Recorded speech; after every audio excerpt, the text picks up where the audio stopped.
입니다. 네, 또 옆에 계신 분들과 함께 우리 사랑의 인사를 나누기를 바랍니다. 평강의 인사를 나누겠습니다. 사랑합니다. 축복합니다. 샬롬. 또 세그네 어이. 할렐루야. 네, 오늘 저는 본 말씀 받들어서 저분은 주님이시다. 예수님의 제자 요한이 이제 말을 했죠.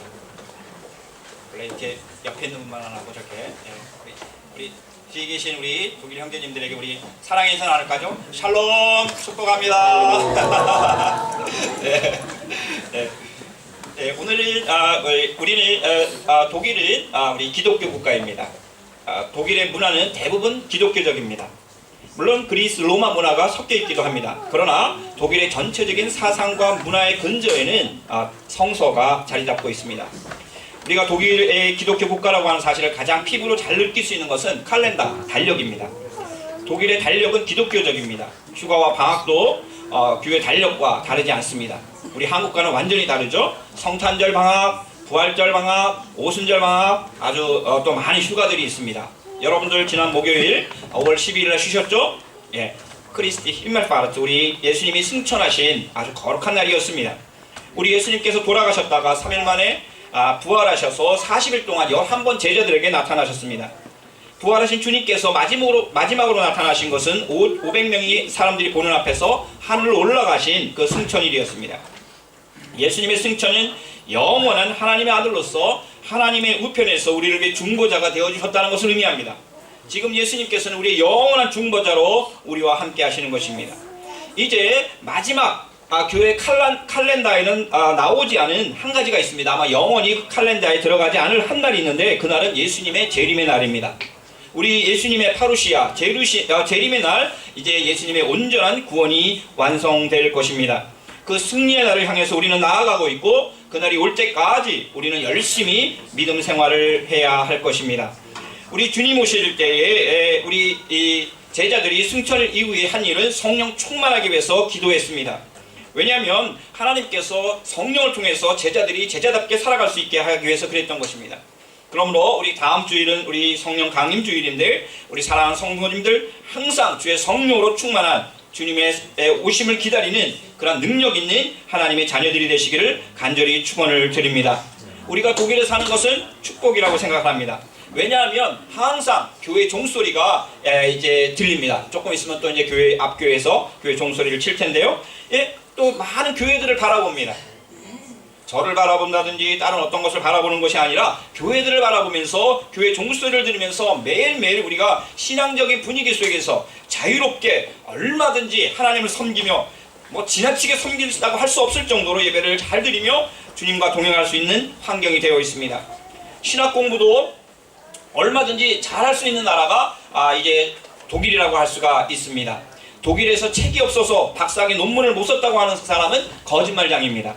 그 정도로 독일에는 신학서적이 너무너무 많고 풍성이 넘치는 것을 보게 되는 것입니다.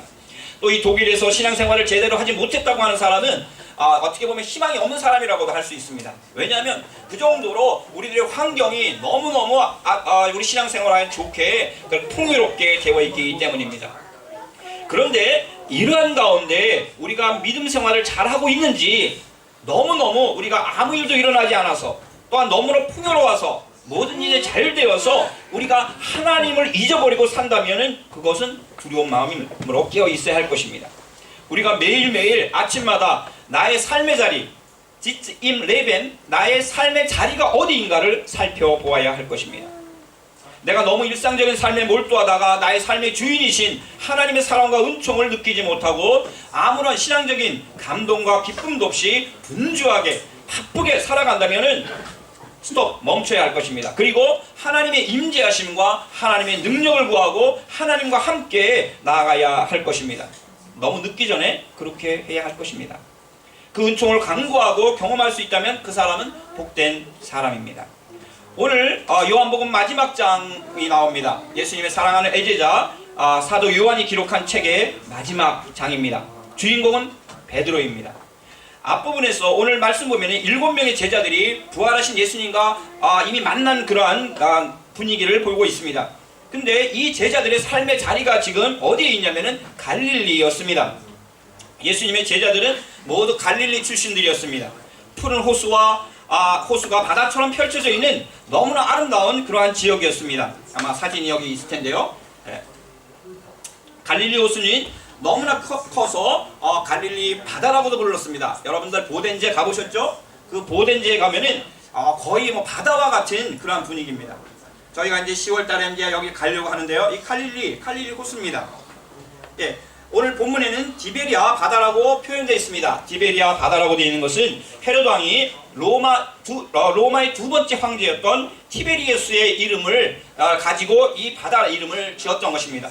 다시 말해서 티베리우스에게 좀 아부하기 위해서 헤로드 왕이 이 호수, 갈릴리 호수를 이제 디베리아 호수라고 했던 것입니다. 너무너무 아름답고 바다와 같은 그러한 곳이라고 할 수 있습니다. 제자들은 이곳에서 삶을 영위를 했습니다. 이곳에서 물고기도 잡고 이곳에서 가정을 영위하고 바로 이곳에 모든 가버나움이 있다든지 이렇게 아름다운 도시들이 있었습니다. 그래서 굉장히 익숙하고 편안하였습니다. 직장이 있었습니다.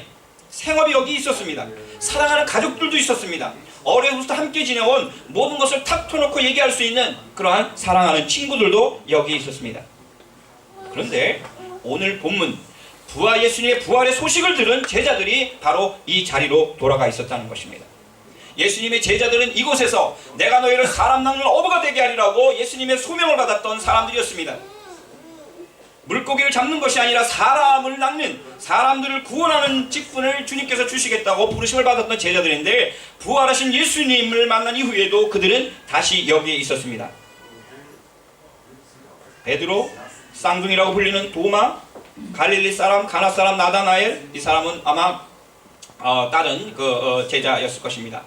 그리고 세베대의 아들들, 나다나엘은 예수님의 12제자 중에 한 명인데 다른 이름을 가진 그런 제자였습니다. 그리고 다른 두 사람이 있었다고 얘기를 하고 있습니다.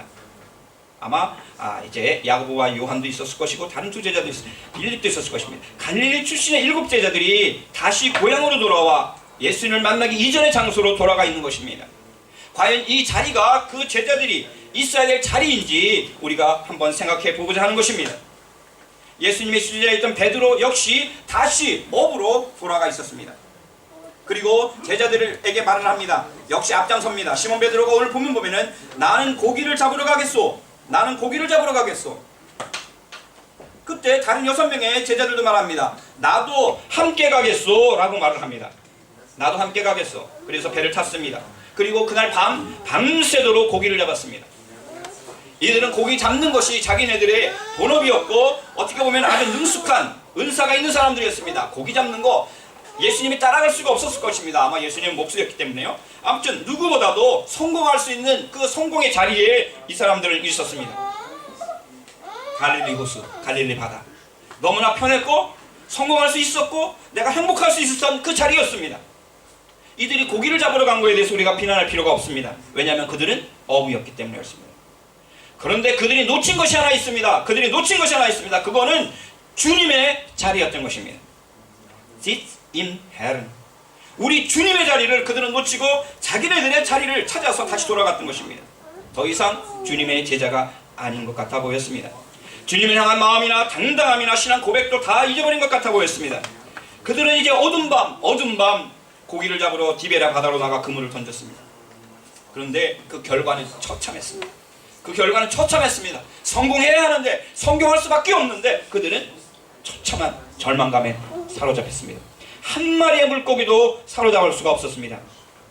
바로 그 현장에 참담함과 절망 가운데 있을 때 우리 주님이 찾아오셨습니다. 예수님께서 찾아오셨습니다. 그런데 그들은 놀랍게도 역시 우리 주님을 알아보지 못합니다. 물론 어두워서 그럴 수 있죠. 한 90m 떨어진 곳에 있었으니까. 그리고 너무나 낙심해서 누구의 말도 아마 들려오지 않았을 것입니다. 우리 예수님께서 그들을 향해서 외칩니다. 여보세요. 오늘 여기서는 이제 우리 세번역은 반말을 하고 있어요. 그러니까 우리 예수님이 그렇게 했을지 모르겠습니다. 얘들아 뭘 좀 잡았느냐 이렇게 얘기합니다. 여보시오 거기 뭘 잡았습니까? 이렇게 얘기했을 것입니다. 근데 이들은 예수님의 목소리를 알아보지 못하고 화가 난 채로 아무것도 못 잡았소! 라고 얘기했을 것입니다. 그때 우리 예수님께서 오른편으로 던져보십시오. 그러면 잡을 것입니다. 라고 했을 때 그들이 던졌습니다. 아마 어떤 사람이 밤에 그곳에서 물고기를 많이 잡은 줄 생각했을 것입니다. 한 마리도 못 잡았다는 그 절망 가운데 예수님을 예수님인 줄 알아보지도 못하고 그들은 그물을 던졌는데 끌어올릴 수가 없을 정도로 많이 잡았다고 말을 하고 있습니다. 그리고 이제 어느덧 해가 떠오르기 시작합니다. 새벽 여명이 짙어옵니다. 한 사람의 말을 듣고 그들은 절망 가운데 이제 많은 물고기를 잡았지만 그들의 마음은 번잡하였습니다. 실패와 이 물고기를 잡은 것 사이에서, 그것도 자기 힘으로 잡지 못한 것에 대한 무력감이 그들을 사로잡고 있었던 것입니다. 그때 오늘 본문에는 예수가 사랑한 제자라고 되어 있습니다. 요한이죠. 요한이라는 이름을 쓰지 않습니다. 요한복음을 썼기 때문에 자기가 자기 이름을 사용하지 않고 예수가 사랑한 애제자 요한이 예수님의 음성을 알아차렸습니다. 그렇죠. 사랑하면 그 마음을 이해하게 되고, 사랑하면 사람 알아보게 되는 것입니다. 사랑하면 진실해지는 것입니다. 이 요한이 바로 예수님을 알아보았습니다. 목소리를 알아보았습니다. 그리고 외쳤습니다. 저분은 주님이시다. 저분은 주님이시다. 그때 행동은 베드로가 제일 먼저 합니다. 베드로는 주님이시라는 말을 듣자마자 자기가 입고 있던 겉옷을 벗어났던 겉옷을 들고 바다로 뛰어내렸습니다. 이분은 아무튼 이상한 분이에요. 바다로 또 뛰어내려요. 또 죽으려고 아무튼 그런지 모르지만, 수용을 했는지 모르지만, 아무튼 그거를 이제 가톨릭 신부님 캐더라고 하는 화가가 이렇게 그려놨습니다. 네. 바다를 막 갈라서 지금 오는 것입니다. 그 앞에는 이제 예수님께서 마련해 놓으신 아침, 진수성찬은 아니지만 아침상이 있죠. 저분은 예수님이라는 말에 이 베드로가 막 뛰어오릅니다. 베드로의 마음은 고기를 잡고 있었어도 부활하신 예수님에 대한 생각과 지난 3년 동안 예수님의 제자로 지내온 것과 십자가 사건에 대한 자기의 모습, 그리고 부활하신 예수님에 대한 생각으로 가득 차 있었을 것입니다. 물고기를 잡지 못했을지 모릅니다. 그것 때문에 그 생각하다가. 그런데 주님이 나타나셨으니 부끄럽기도 하고 반갑기도 하고 그 마음이 교차하면서 그는 예수님을 향해서 울면서 옷도 대충 챙겨 입고 바다로 뛰어들었던 것입니다. 그 베드로를 향해서 우리 예수님이 하신 일이 있습니다. 그것은 아침 식사를 준비해 놓으신 것입니다. 밤새 수고하고 있는 제자들, 다시 삶의 생업으로 돌아가 최선을 다하고 있는 제자들을 위로하며 빵과 생선을 구워 놓으셨습니다. 이때 우리 예수님의 마음이 어떠셨을까요? 사랑하는 7 제자들을 향해서 아침 식사를 마련하고 계시는 예수님, 물고기를 구우시고 떡을 구해서 그것을 제자들을 향해서 마련해 놓은 예수님,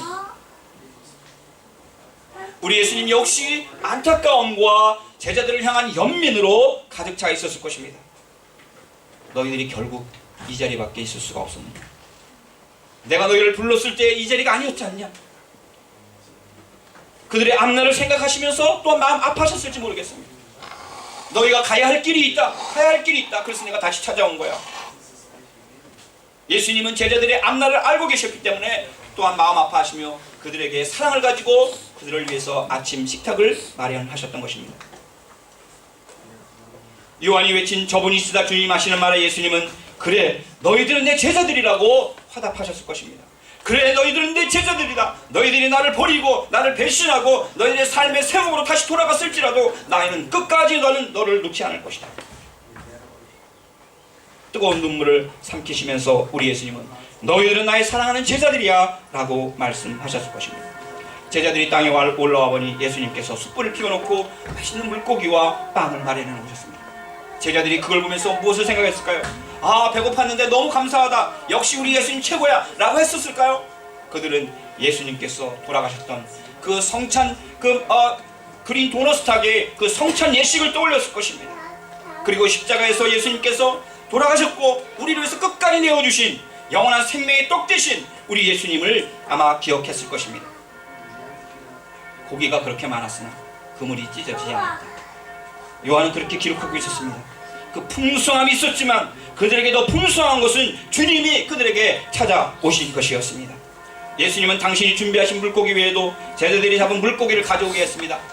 너희들이 가져온 것을 한번 내가 대접받고 싶구나. 153마리 중에서 한 마리만 가져와 봐라. 몇 마리만 가져와 봐라.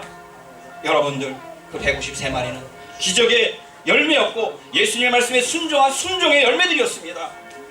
제자들이 잡았지만 그들의 모든 것이 실패한 후에 절망감과 참담함 속에서 바로 주님의 말씀에 순종해서 잡은 물고기였습니다. 1963년도에 우리 한국 사람은 참 이상한 분들 많지만은 아무튼 믿음이 좋은 분들인 것 같아요. 그렇죠? 1963년에 볼펜 하나가 나왔죠. 네.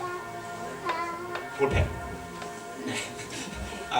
제가 사진을 너무 이렇게 작게 보냈나 봅니다. 예, 여기 볼펜 보이십니까? 예, 모나미 볼펜 누구나 다 압니다. 이거 가지고 여러분들 시험 공부했죠? 예, 이걸 몇 자로 쓰느냐에 따라서 이 대학이 달라졌잖아요. 아무튼 153이라고 저기에 여러분들이 여기 보면은 여기 잘 읽어지나요? 저게 153이라고 써 있습니다. 153. 어디서 많이 들은 거죠? 지금 예수님의 말씀에 순종해서 제자들이 잡은 물고기가 몇 마리죠? 대단하십니다. 153. 그래서 1963년도에 어떤 분이 이제 그 집사님이시겠죠? 그분이 이제 자기가 공장을 만들면서 볼펜에다가 정말 하나님의 기적을 우리가 끌어와야 되겠다. 하나님의 기적으로 내 힘이 아닌 하나님의 능력으로 내가 살아가야 되겠다. 이 볼펜을 또한 많은 사람들에게 팔아야 되겠다 생각을 해서 거기다가 153이라는 숫자를 썼고 지금까지도 모나미 153이 나오고 있습니다. 수억 자루가 팔렸다고 합니다. 사랑하는 성도 여러분들, 이제 제자들은 예수님이 주님이신 것을 다 알았습니다.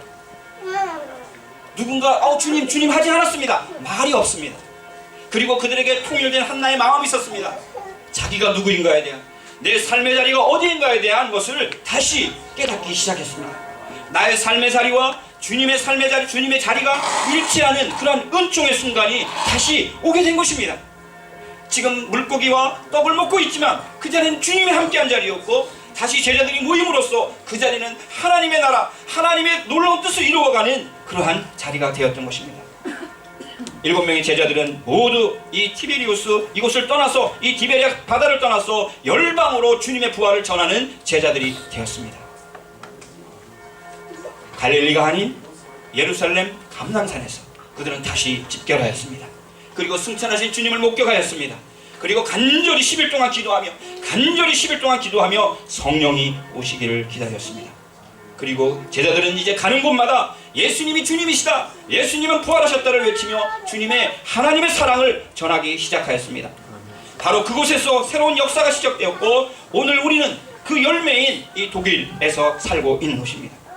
사랑하는 성도 여러분, 오늘 우리들의 삶의 자리는 어디입니까? 아직도 디베리아 바다에서 밤새워 그물을 던지고만 있습니까? 주님의 제자로 부름을 받았었는데도, 주님의 사랑을 받았었는데도, 주님을 따르겠다고 결단하고 고백했었는데도 주님의 자리가 아닌, 주님의 부르심의 자리가 아닌 나의 삶의 자리에만 머물러 있다면, 우리는 오늘 이 시간 다시 한번 주님의 자리, 그 자리가 나의 자리가 되고 나의 자리가 주님의 자리가 되는 은혜가 있기를 간절히 축원을 드립니다. 부활하신 주님의 섬김을 받으며 우리의 삶의 자리가 변하여 주님의 제자로서의 주님의 자리, 삶의 자리가 되시기를 예수님의 이름으로 간절히 축원을 드립니다. 아멘. 주님 감사합니다. 오늘 말씀이 저희들에게 임하게 도와주시고 우리의 삶의 자리가 주님의 자리가 되게 하여 주시옵시고 주님의 자리가 우리의 삶의 자리가 되게 하여 주시옵소서. 예수님의 이름으로 간절히 기원하옵나이다. 아멘.